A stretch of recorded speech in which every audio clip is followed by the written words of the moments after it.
teach PE, Orioles history. I have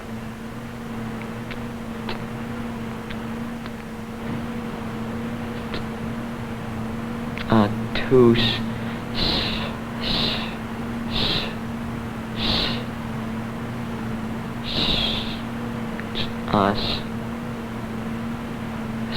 sisters. One of them's older, and one of them's below me. Well, my father is very strict, and he is a very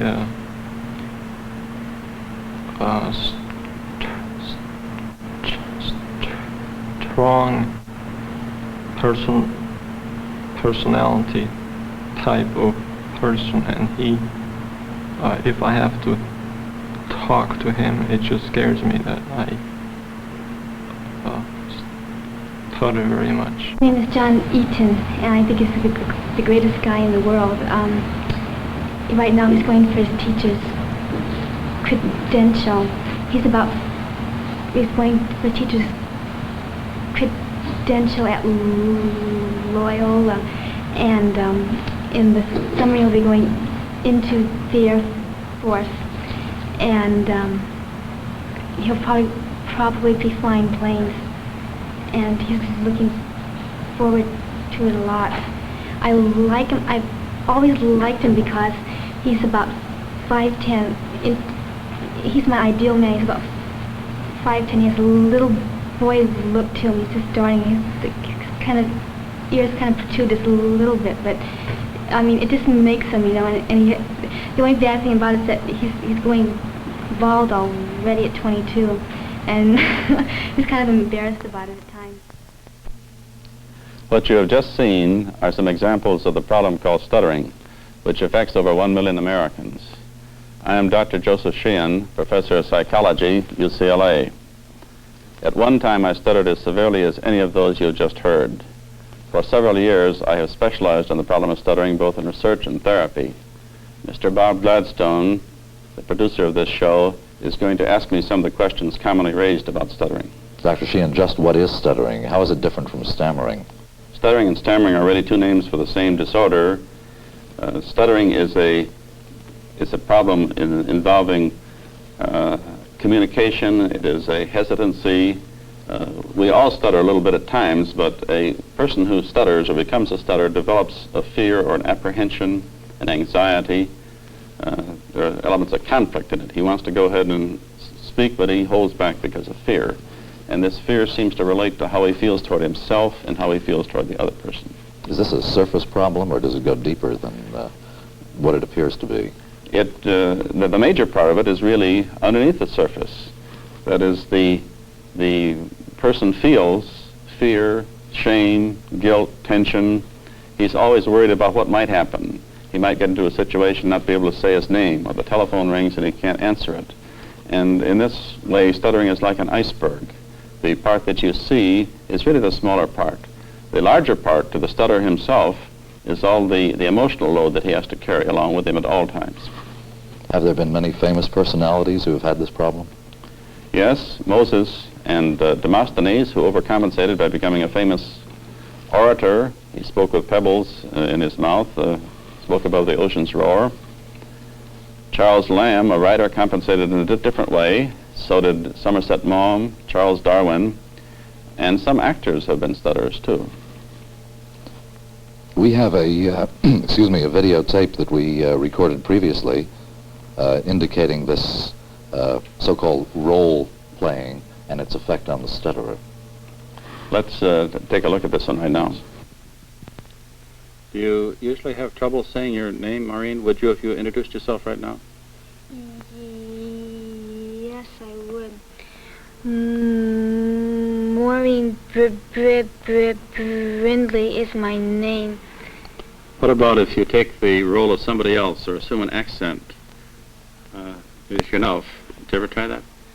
Yeah, man, in high school I assumed many accents. Let me tell you, sometime I was a good Negro, and other times I'd be a very precise lady in a play.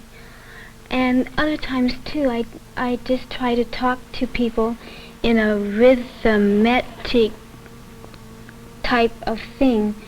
And I would do things or laugh or try to be unnatural. And then I'd start my accent again, and boy, I just never had any trouble at all. That was very interesting, Dr. Sheehan. Is this technique of role-playing ever used as part of your therapy training? It is not really a sufficient therapy in itself. It is better for the stutterer to accept himself rather than to try to be somebody else.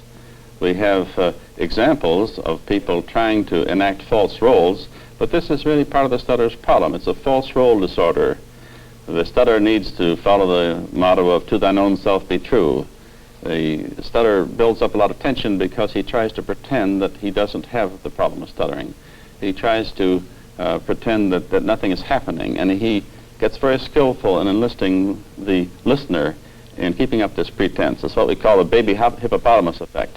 Suppose that we had on this table between us a baby hippopotamus, and we had an agreement that we would talk as though it weren't there. Well, stuttering is something like that, and there's this pretense, this fiction that nothing is happening, that the stutterer gets very skillful at enacting.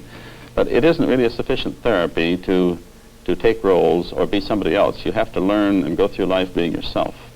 Before we actually get into the therapy itself, could you answer this question? What actually is it that causes stuttering? Stuttering is a fear problem. It is a self-role conflict, also called an approach avoidance conflict. You have something to express, but you hold back, as I indicated earlier. There seem to be levels of this conflict. There seem to be a great many different kinds of personalities who stutter, so that we can't say, really, that there is a single unitary cause of stuttering. There seem to be different routes to becoming a stutterer, and possibly different routes toward recovery also.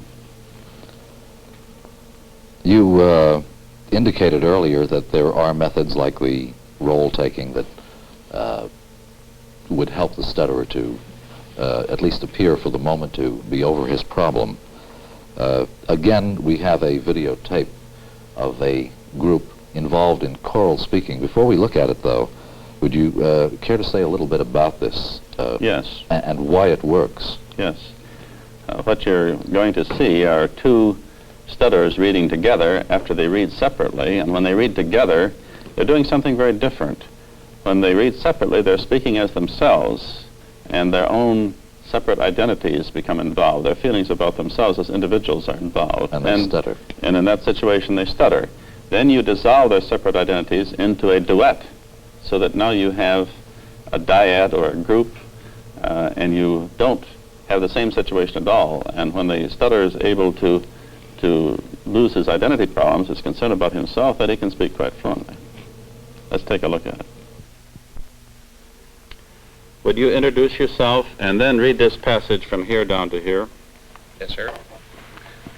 Al Packle is my name. When you think of Washington, it can be its distinguished street design, its sweeping malls, its stately buildings, its history. Okay. Would you step back just a minute? Now, would you do the same? Introduce yourself and then read this. Thomas Alexander. When you think of Washington, it can be its distinguished street design, its sweeping malls, its stately buildings, its history. Now, would you stay right there, and could you come back in, and would you merge into a duet? I'll begin with you, and let's read this together and stay together all the way down, beyond this point down to here. All right, let's try it. When you think of Washington, it can be its distinguished street design, its sweeping malls, its stately buildings, its history. When you think of Washington, it can be the capital of the free world, and its influence and presence in every government. Yeah, that was really amazing. Does the stutterer always stutter? Are there times when he doesn't, separate and apart from an incident like the role-playing or the choral speaking? One of the interesting things about stuttering is that the stutterer speaks fluently most of the time. And he is most likely to stutter when he has something important to say to someone who is important. That is, you are more likely to stutter in crucial situations and when you're communicating a lot, when there's a lot of emotional loading to what you're saying. If a situation doesn't matter very much, or if you're not really communicating, or if there's some distraction present, then you can often speak quite easily. For example, most, not all, but most stutterers can sing quite fluently, and here's one who illustrates the contrast between her speaking and her singing. Let's take a look at that. You were telling me that you could sometimes sing a song without stuttering, Candy. I wonder if you could introduce yourself and tell 2 or 3 things about yourself, and then give us your song.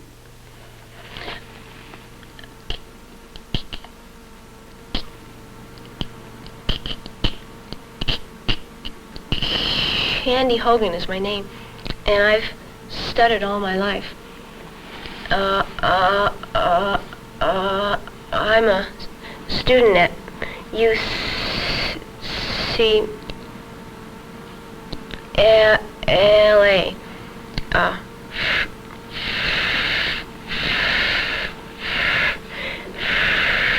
Freshman.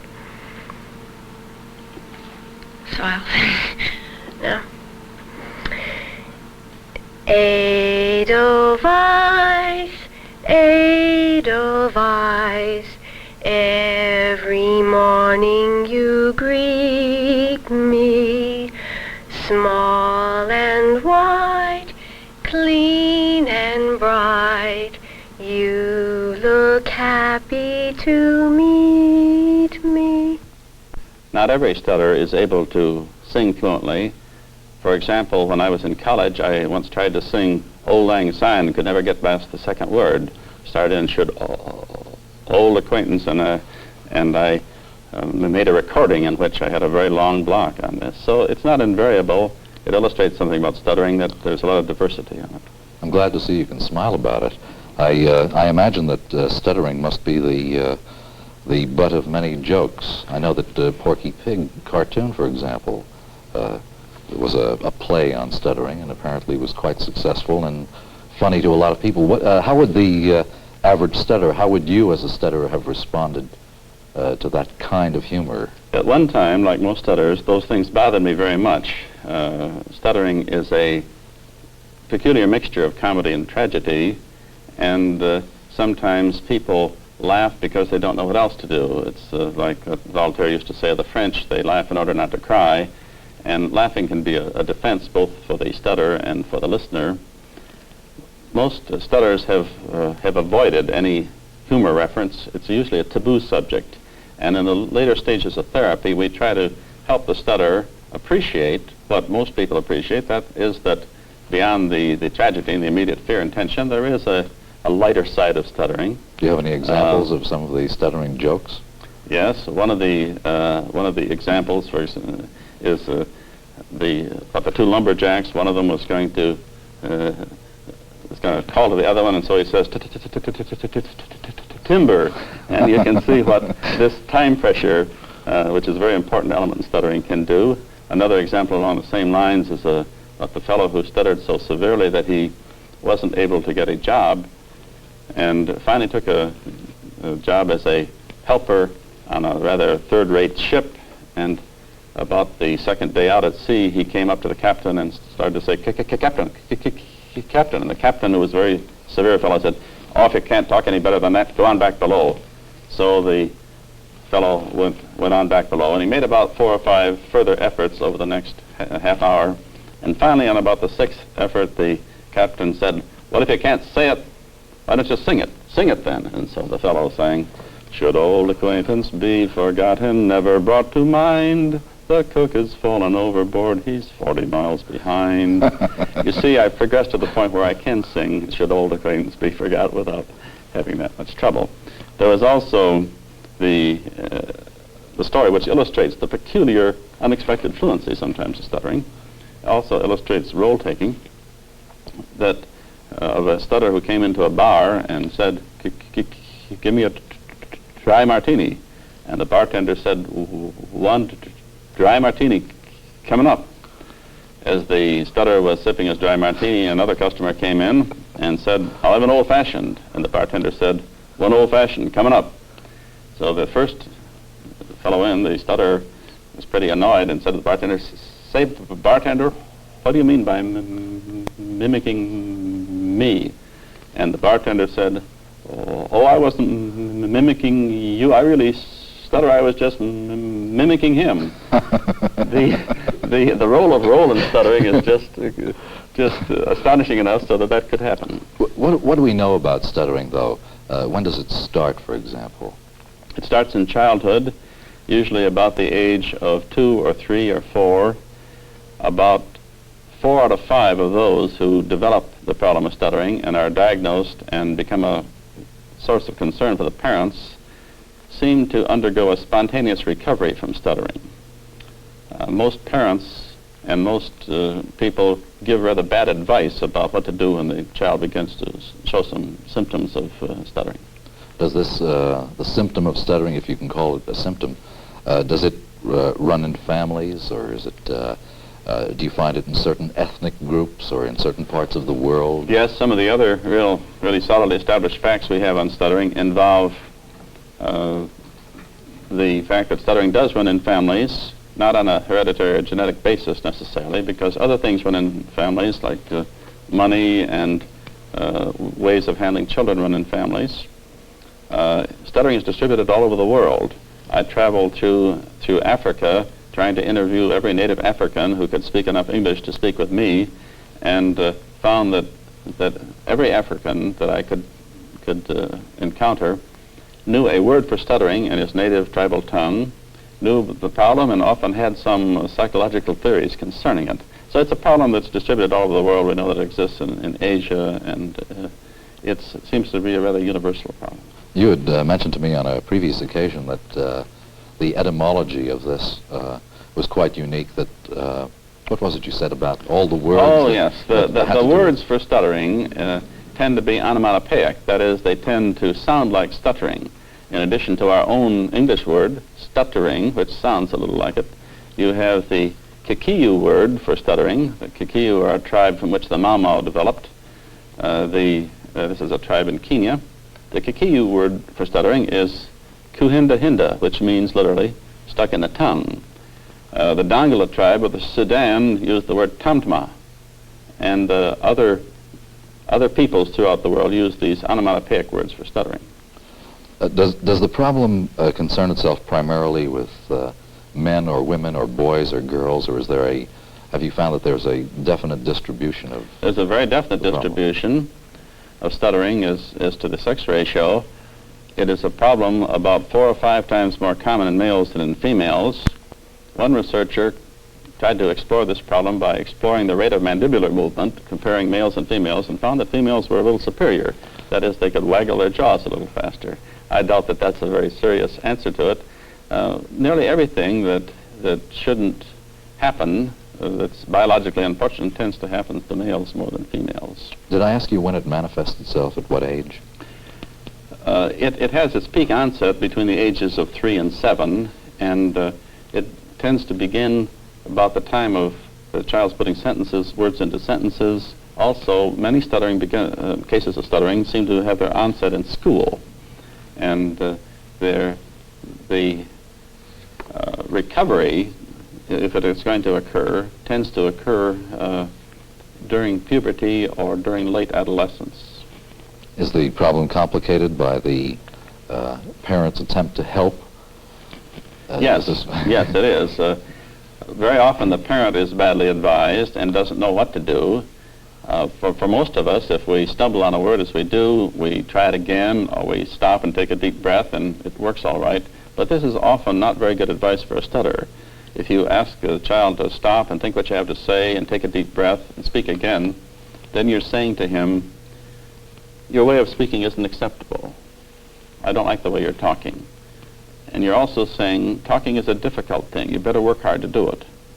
and the stutterer can develop tensions, and he begins to force and struggle, and this forcing and struggling seems to lead to a vicious circle, that the stutterer tries very hard to keep from stuttering, and in those situations in which he tries hard to keep from stuttering, he's most likely to stutter.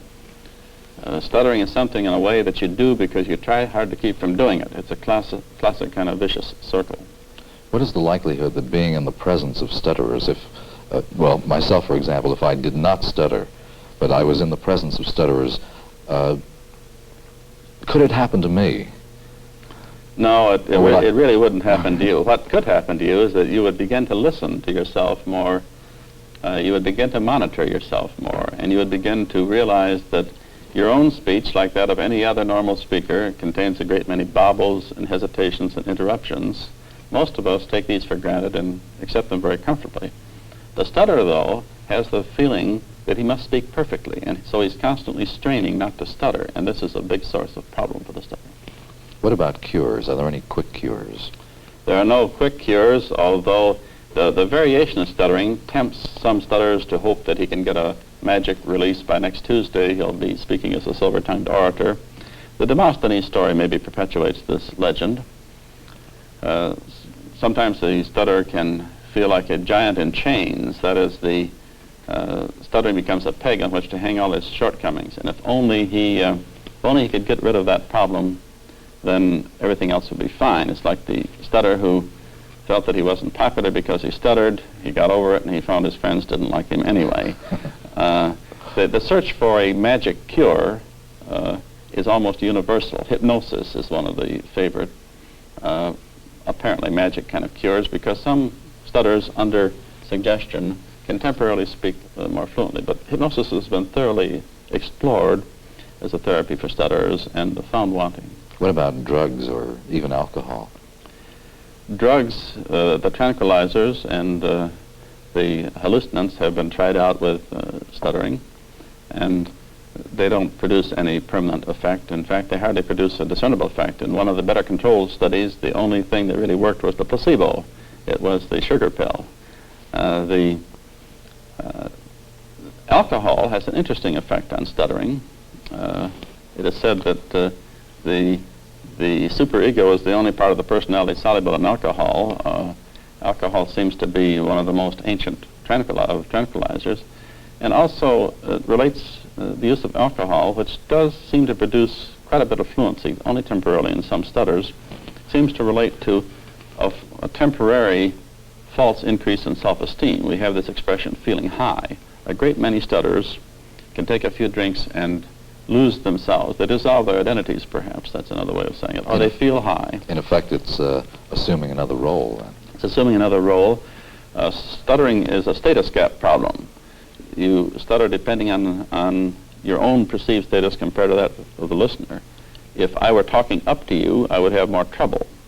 The average stutterer, the average child who begins to stutter, is speaking upward all the time. In practically everybody in his environment has more authority than he has, and status, authority is often shown in a vertical dimension. To have to speak up to an authority figure is a very difficult problem for stutterers, and currently 2 colleagues and I are publishing an article on showing the effect of status on stuttering, in which you stutter more to professors than you do to fellow students if you're a student who stutters. And there's a great many other research studies. We're constantly trying to discover more about the problem of stuttering. Is there any validity to the idea that perhaps a stutterer would be more likely to become an alcoholic once he discovers that this is a way out?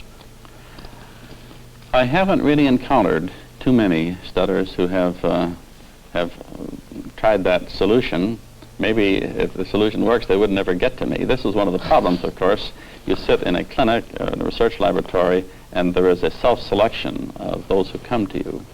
And we're just beginning to find out about the problem in those who don't seek therapy, or who become discouraged and don't seek therapy. Has anything been done in surgery? Historically, there was a surgical fad about 100 years ago, a little bit more than that, of the surgical mutilation of the tongue, and there are articles on this, and they would cut the frenum, the cord under the tongue, or take out a wedge, and there is no validity whatever in this approach, and this was it was found that the person still stuttered but with a mutilated tongue, and that was hastily abandoned.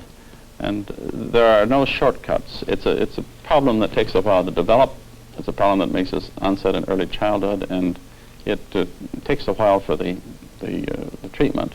We have discovered that the spontaneous recoveries, those that occur without treatment, and also the recoveries that occur with treatment, take time. It takes time to change if you're making very fundamental changes in the self. We include in the treatment self-acceptance, acceptance of one's role as a stutterer, giving up the pretense, not enacting false roles, going out and speaking in situations that are feared even though you stutter in them. We use group therapy, some individual therapy. There's a great deal of self-direction in therapy for stuttering. It's a role-taking psychotherapy. It's an active doing therapy. As a stutterer, you're changed by what you do, not so much by what you talk about or think about or write about. It's not an insight therapy, although sometimes supplementary insight-oriented psychotherapy can be helpful. But it's primarily a doing therapy. You're changed by experience, by doing things. Dr. Sheehan, in a previous tape recording that we made, we demonstrated the so-called masking symptom. Would you describe that? This is another interesting experimental effect. If the stutterer hears white noise or some other masking noise at a loud intensity, he speaks fluently for a time. It's an interesting experimental effect, which we might... Yes, I'd like to. In this demonstration, the earphones on the subject contain this white noise, which is what? Just it's just a very loud sound of all the different available frequencies. And it precludes her hearing herself, is that? That's right. You get such an intensive amplification of the ear-conducted noise that you don't get the bone conduction. As we speak, we monitor ourselves constantly, and you change the monitoring. This is one of the speculations as to why this effect works. Let's look at that. The mind and eyes of Western man have accepted and often assimilated the ideas and cultural expressions of the non-Western world. His architecture and his foodstuffs, his chessboard and his card games, the textile designs of his clothing, the art objects in his home, in his museums, his sleek office buildings.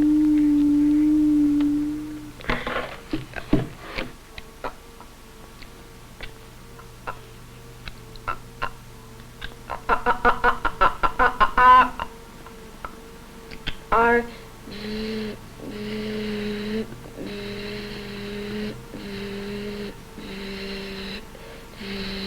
visible evidence that